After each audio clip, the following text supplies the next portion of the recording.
I would like to congratulate to all our Janasena party members who came from Tamil Nadu, Karnataka, Kerala, and Pondicherry, and rest of the parts of India. From Janasena party, we warmly welcome them for their contribution, for their participation here. Let's give a big round of applause to our members from Janasena party from other states. Janasena party ప్రారంభించి 12 సంవత్సరాలు పూర్తయ్యాయి. 2000 మార్చి 14న మన తెలంగాణలోని హైదరాబాద్లో ఈ పార్టీని స్థాపించాం. అప్పట్లో ఇది తెలుగు రాష్ట్రాల ఉమ్మడి రాజధానిగా ఉండేది. తెలంగాణలో జనసేనను ప్రారంభించినప్పుడు కేవలం ఒకే ఒక నిబద్ధత మాత్రమే ఉంది. అది మన దేశాన్ని బలోపేతం చేయటం, దేశ సమగ్రతని కాపాడటం, దేశ సమగ్రతకు కలిగించే ఎలాంటి విభజన శక్తులకైనా వ్యతిరేకంగా పోరాటం. దేశ సమగ్రత, దేశ శ్రేయస్సు తప్ప జనసేన స్థాపించినప్పుడు వేరే ఏ ఆలోచన నా మనసులో లేదు. కనీసం అధికార వస్తుందో లేదో కూడా తెలీదు. ఎందుకంటే అసలు ఆ రోజున అలాంటి ఆశ కూడా లేదు. 2014 సాధారణ ఎన్నికలకు కేవలం 2 నెలల ముందు మాత్రమే మనం ఈ పార్టీని స్థాపించాం.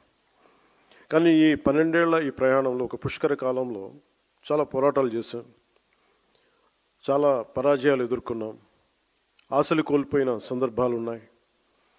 అయినప్పటికీ మన అందరం నమ్మే ఒక బలమైన సిద్ధాంతానికి కట్టుబడి మారుతున్న సామాజిక రాజకీయ పరిస్థితులకు అనుగుణంగా మన 7 ప్రాథమిక సూత్రాలను బలంగా పట్టుకుని నిలబడ్డాం.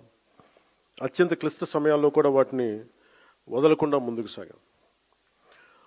మారుతున్న రాజకీయ పరిణామాల్లో ఒక నిర్దిష్టమైన ఆచరణాత్మక విధానంతో మనం దాదాపు 21 ఎమ్మెల్యే స్థానాలని, 3 ఎంపీ స్థానాలని, మరియు ఇంక్లూడింగ్ రీసెంట్ రాజ్యసభతో పాటు కలిపి 2 ఎమ్మెల్సీ స్థానాలని ఈ రోజున సాధించగలిగాం.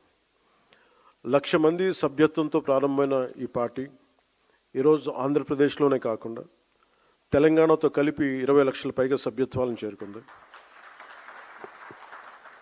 ఇటీవల కాలంలో పార్టీ వైపు ప్రజల నుండి, మిగతా రాష్ట్రాల నుండి, ప్రాంతాల నుండి ఈ భావజాలానికి ఆకర్షితులై, ఈ పోరాట పటిమకు ఆకర్షితులై కర్ణాటక నుండి వచ్చిన కొన్ని వేల మంది కావచ్చు, కేరళ, తమిళనాడు నుండి వచ్చిన కొన్ని వందల మంది కావచ్చు.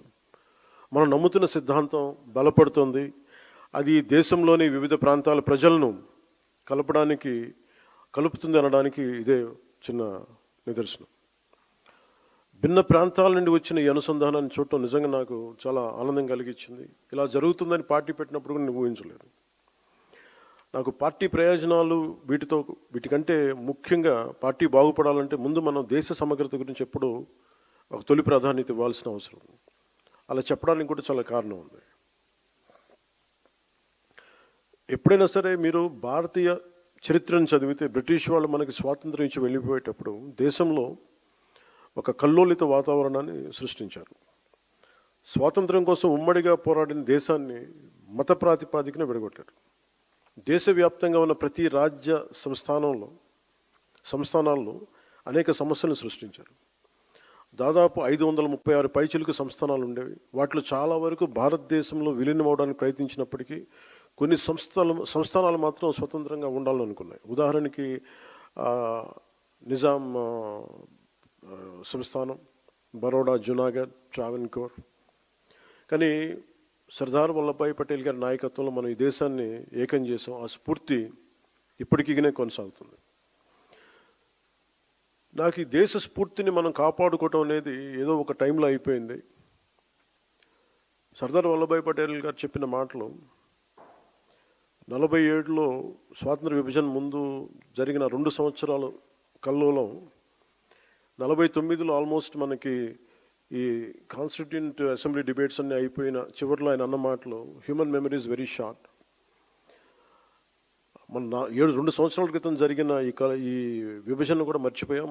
అందువల్ల ఇది ప్రతి ఒక్కళ్ళు గుర్తుపెట్టుకోవాల్సింది అనేది ఆయన చాలా వేదంతో చెప్పారు. అది సో ఆ మాటల్ని నేను చాలా ఇన్స్పైర్ చేసినాయి నాకు. అంటే ఈ దేశ స్ఫూర్తిని కాపాడుకోవటం అనేది ఒక రోజుతో అయిపోయే పని కాదు. ప్రతి తరం కూడా దాన్ని ముందుకు తీసుకెళ్ళాలి. వారే దానికి మార్గదర్శకులు కావాలి. సమకాలీన రాజకీయాల్లో ఎవరైతే అధికారం కోసం ఆశపడి ఈ సూత్రాన్ని విస్మరిస్తారో వారు తమ స్వల్పకాలిక రాజకీయ ప్రయోజనాల కోసం ప్రజల మధ్య, ప్రాంతాల మధ్య విభజనను సృష్టించి దేశ సమగ్రతని ప్రమాదంలో పడేస్తున్నారు. అనేక మార్లు చెప్పాను.